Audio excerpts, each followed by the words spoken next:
Wholesaling Part 8, Negotiating 101. Let me give you some initial tips on negotiating deals, because as a wholesaler, this is the key value you bring to a deal. How to identify the properties and get the person on board so they sign the contract and go with you, and therefore you have a property that you can wholesale to somebody else. The very first thing in wholesaling, the most important thing to understand, is what value are you bringing to the other party.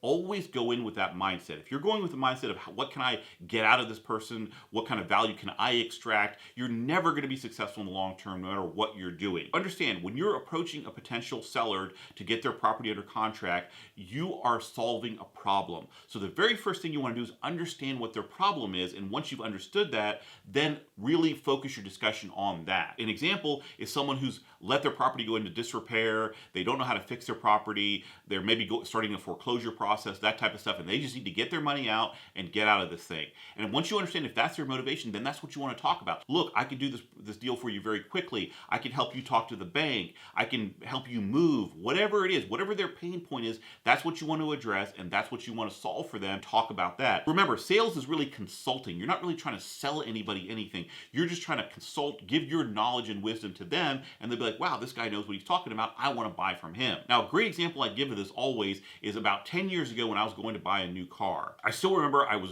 late for the airport. I ran out. I walked by my SUV that we would often use to take my small children around. I looked at it and said, wow, this thing is just not in good shape. The tires are awful. This thing's getting too old. I didn't feel good about the safety of my children going around in this thing. So I said, immediately, as soon as I get back, I'm going to buy a new one. During my trip, I identified the one I wanted. I pretty much knew what I was going to buy. I got home and I went immediately to the dealer to go buy this automobile.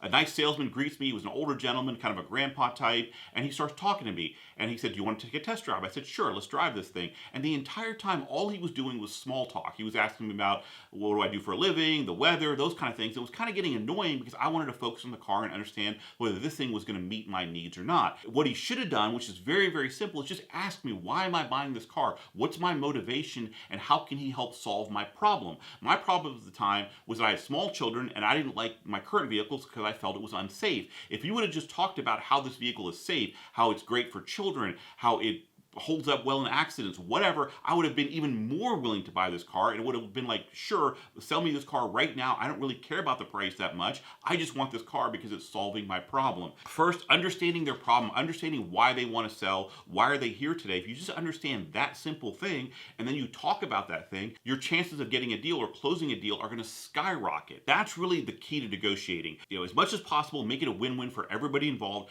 understand where everybody's coming from, and that's what's going to allow you to negotiate well, get a lot of deals, and be very, very successful in this business. As always, hit the subscribe button, turn on your notifications so you don't miss any of the videos in this important 10-part series.